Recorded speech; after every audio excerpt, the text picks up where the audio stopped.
And I worry that it speaks to larger demographic changes in the Democratic Party about who they are representing and who they expect to be representing in the years ahead. Well, that is a great point. nervous.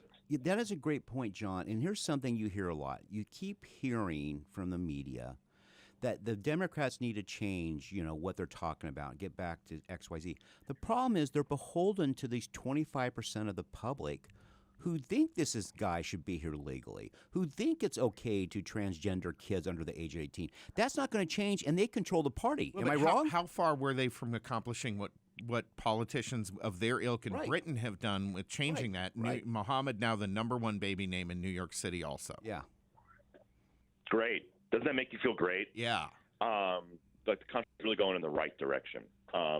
Look, Bill Clinton the Democrats, I think, were in a similar position in the early 1990s, who had 12 years of Republicans, Reagan and then Bush Sr. And then Clinton sneaks by because of Ross Perot. And I think he understood that the Democratic Party was totally out of step with mainstream America. And he worked very hard to, I'll use the term, triangulate on a lot of Republican issues and make them issues that Democrats could own. He famously did welfare reform.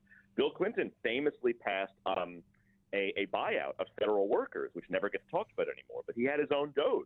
Right. Bill Clinton had his own Doge. You can Google this. And they trimmed the federal workforce to the lowest level since John F. Kennedy. Never gets talked about anymore.